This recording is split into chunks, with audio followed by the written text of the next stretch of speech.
Welcome to my channel. This is recap of a drama, horror, thriller genre movie. The movie has won ASCAP/PRS Film Award in 2013 and nominated for 3 awards for Best Actor of the Year, Sound Editing and Best Scared Performance. The film has rating 5.5 from IMDb. The name of the movie is House at the End of the Street and release year is 2012.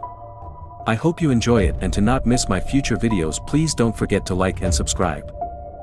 The movie begins with the murder of the protagonist's parents at the hands of the protagonist's deranged killer, who seems to be a teenage girl with long hair wearing a nightdress and who commits the atrocities in the midst of a stormy night.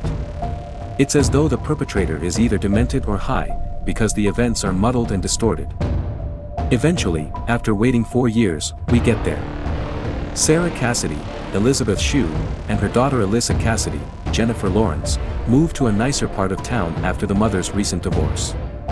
Sarah and Alyssa discover the community is hiding a terrifying mystery as strange things start happening. 4 years ago, a teenage girl named Carrie-Ann Jacobson allegedly murdered her parents in their home next door before fleeing into the nearby woods. Carrie-Ann's body was supposed to have been recovered in the river, but because it hasn't been, the locals assume she now lives in the wilderness. Only Ryan Jacobson, Max Thieriot, who was far away caring for his sick aunt, made it out alive. Now that his family has moved out, Ryan stays alone in the house, which is much despised by the neighbors since it lowers their property values.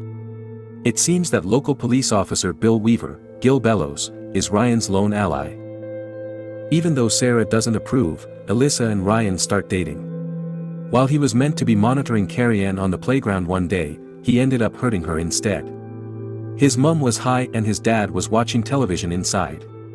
Ryan claims Carrie-Ann's injury has made her exceedingly hostile after she fell from the swings while trying to get higher. Shortly after the killings, Ryan and his aunt, who had passed away a year before Alyssa and Sarah moved in, returned to the house.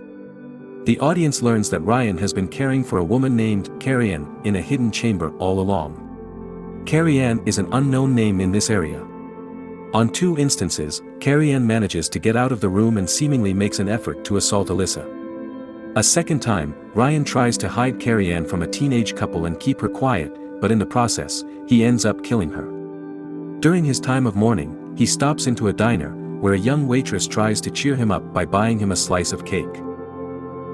Several high school kids attacked and vandalized Ryan's car while he was at Alyssa's Battle of the Bands. During a defensive encounter, Ryan fractures Tyler's, Nolan Gerard Funk, ankle before fleeing for his own safety. The class decides to torch his home in protest. Alyssa extinguishes the flames. After rummaging through the trash, Alyssa unearths a box of sanitary napkins. In addition to the handbag and student ID, she discovers a blue contact lens on the counter. She tries to keep these details from Ryan. Alyssa enters and discovers Ryan's hidden chamber. As Ryan returns home, she is attacked by Carrie-Ann. The waitress from the restaurant, who has been held hostage and forced to seem like Carrie-Ann, has just been exposed. Ryan knocks Alyssa out and binds her to a chair so that Carrie-Ann's presence there won't be discovered. He admits that despite his grief over Carrie-Ann's death, he needs her presence in his life. He knocks out the student and declares his intention to replace Carrie-Ann with Alyssa. We learn that the original Carrie-Ann was actually another victim who was trying to get away from Ryan. Ryan states Alyssa isn't home when Weaver arrives, but after making a phone call to the house number, which is diverted to her mobile phone, Weaver hears the ringing from within the Jacobson residence. During an altercation, Weaver assured Ryan that he would keep his back. However, Ryan became enraged, and he later stabbed Weaver to death. Ryan chloroforms Alyssa and throws her in the trunk of his vehicle when she manages to escape. Awakening and running away, she finally finds freedom.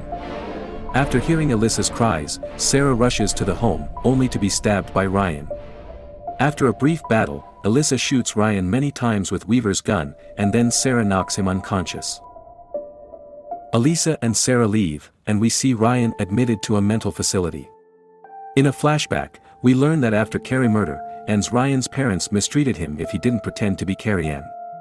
This is what drove Ryan mad and caused him to murder his parents. That was recap of House at the End of the Street. Thank you so much for watching the video, and I hope you enjoyed it. Please don't forget to hit like and subscribe. Also, feel free to comment about this recap. I'll do my best to take into consideration your comments on making future videos.